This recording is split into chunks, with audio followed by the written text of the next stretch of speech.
Alright. Here's a question for the atheists out there. Now, for the record, I'm going to do a video on this next week, but don't let that stop you from answering. Is there a significant difference between a moral claim and an intellectual claim? Because I think I'd heard this described by an atheist once. Kind of something to the effect that moral claims are essentially intuitively derived, right? That they're basically an intellectual endeavor, right? So in theory, the claim that the world is round or that string theory is true, the second one might be a little bit more dubious, these claims should be no different than the claim that murder is wrong. These things are quantifiably the same, right?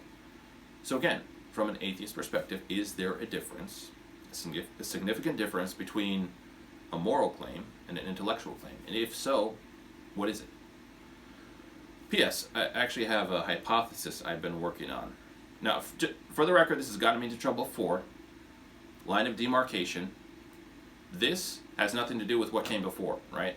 These subjects don't have anything to do with each other beyond the fact that I'm the person that's saying both of them. So again, I have a hypothesis. I'm going to call it the Manna hypothesis. I feel like that's kind of evocative, maybe. I think that's the right word. So, in the comments, I think it was last Friday, I was looking at the comments, and there was two people who had gotten in kind of a kerfuffle. And one of the persons was saying, no, atheism doesn't require explanation, right? And the other person was saying, yes, it does, blah, blah. Anyways, I think they're both right to some extent.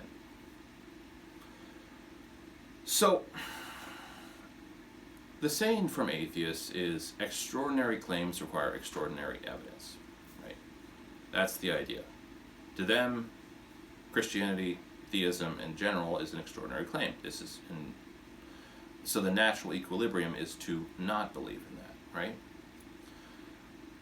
And this is going to get more expansive as I go on. So there's this, a while back, I'd watched a video from David Wood, an apostate prophet, wherein they were reviewing an interview by Salman Rushdie. He is a guy who had gotten stabbed in the eye by a religiously fanatical Islamist. He's an atheist. But he had said that the night before this thing happened, he had a dream where he was in an arena and someone was stabbing at him with a spear. And he can't explain this other than that something was supposed to happen. It was a very, very strange event, almost paranormal. He doesn't believe, he's not a theist necessarily that I know of. Didn't necessarily change him in that way, but it was a strange thing.